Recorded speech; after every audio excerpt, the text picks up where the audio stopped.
बहुत समय पहले की बात है। एक राज्य में विक्रम नाम का एक राजा राज्य करता था। विक्रम न्यायप्रिय और साहसी राजा था, लेकिन उसकी एक कमजोरी थी। वह मेहनत में विश्वास नहीं करता था और अपने राज्य को केवल भाग्य के भरोसे चलाने की सोचता था। वह सोचता था कि जो कुछ भी होता है वह किस्मत से होता है और मेहनत का कोई खास महत्व नहीं होता। राजा विक्रम का राज्य खुशहाल था क्योंकि उनके पूर्वजों ने कड़ी मेहनत से इसे समृद्ध बनाया था। विक्रम को बचपन से ही हर चीज आसानी से मिलती आई थी, इसलिए उसने कभी जीवन में संघर्ष या मेहनत का महत्व नहीं समझा। वह राजमहल में आराम से बैठा रहता और राज्य के कामकाज के लिए अपने मंत्रियों पर निर्भर रहता था। राजा का यह सोचना कि भाग्य ही सब कुछ है, धीरे धीरे राज्य की स्थिति पर असर डालने लगा। मंत्री और अन्य दरबारी भी राजा की तरह आलसी हो गए और राज्य की प्रगति रुकने लगी। धीरे धीरे राज्य की अर्थव्यवस्था गिरने लगी और राज्य में समस्याएं बढ़ने लगीं। एक दिन राज्य में एक महान संत का आगमन हुआ। संत बहुत ज्ञानी थे और दूर दूर से लोग उनके उपदेश सुनने आते थे। राजा विक्रम ने भी सोचा कि उन्हें संत से मिलना चाहिए और ज्ञान का लाभ लेना चाहिए। संत के आगमन की सूचना पाकर राजा ने उनका राजमहल में स्वागत किया और उनसे आशीर्वाद मांगा। राजा ने संत से पूछा, महाराज, क्या भाग्य ही सब कुछ है?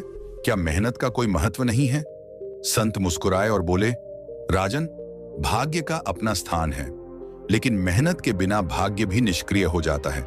जो लोग मेहनत नहीं करते वे अपने भाग्य को भी खो देते हैं। राजा विक्रम संत की बात सुनकर चौंक गया। उसने कभी इस दृष्टिकोण से नहीं सोचा था। संत ने राजा को एक कहानी सुनाई। संत ने कहा, एक समय की बात है, एक किसान था जिसका नाम गोपाल था। गोपाल बहुत गरीब था, लेकिन वह बहुत मेहनती था। उसके पास केवल एक छोटा सा खेत था जिसमें वह दिन रात मेहनत करता था। उसका भाग्य भी उसका साथ नहीं दे रहा था, क्योंकि उसके खेत में उपज बहुत कम होती थी। लेकिन गोपाल ने कभी हार नहीं मानी। संत ने आगे बताया, गोपाल हर दिन सुबह से शाम तक खेत में काम करता, मिट्टी की जुताई करता, बीज बोता और पानी देता। कई सालों तक उसकी मेहनत का फल उसे नहीं मिला, लेकिन उसने अपनी मेहनत जारी रखी।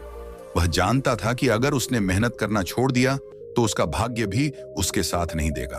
फिर एक दिन उसकी मेहनत रंग लाई। उसके खेत में भरपूर उपज हुई और वह इतना अनाज उगाने में सफल हुआ कि उसे बेचकर वह धनी बन गया। लोग कहते थे कि गोपाल का भाग्य चमक गया, लेकिन असल में उसकी मेहनत ने उसके भाग्य को चमकाया। राजा की आंखें खुली। संत की कहानी सुनकर राजा विक्रम को अपनी गलती का एहसास हुआ। उसे समझ में आ गया कि सिर्फ भाग्य पर निर्भर रहकर कुछ नहीं पाया जा सकता। अगर राज्य को खुशहाल बनाना है तो मेहनत करनी पड़ेगी। संत ने राजा को सलाह दी, राजन, आपको अपने राज्य के विकास के लिए खुद मेहनत करनी होगी। आपके मंत्रियों और अधिकारियों को भी प्रेरित करना होगा कि वे मेहनत करें। जब राजा खुद मेहनत करता है तो प्रजा भी उससे प्रेरणा लेती है। उस दिन के बाद से राजा विक्रम पूरी तरह बदल गया। उसने अपने राज्य के कामकाज में सक्रिय रूप से भाग लेना शुरू कर दिया। वह अपने मंत्रियों के साथ योजनाएं बनाता, प्रजा की समस्याओं को सुनता और राज्य की समृद्धि के लिए दिन रात मेहनत करने लगा। धीरे धीरे राजा विक्रम की मेहनत रंग लाने लगी। राज्य में खुशहाली लौट आई, अर्थव्यवस्था फिर से सुदृढ़ हो गई और प्रजा ने अपने राजा की सराहना करनी शुरू कर दी। विक्रम अब जान चुका था कि भाग्य और मेहनत का तालमेल ही असली सफलता की कुंजी है। निष्कर्ष इस कहानी से हमें यह सीख मिलती है कि सिर्फ भाग्य के भरोसे बैठना सही नहीं है। भाग्य और मेहनत दोनों का अपना अपना महत्व है, लेकिन मेहनत के बिना भाग्य भी निष्क्रिय हो जाता है।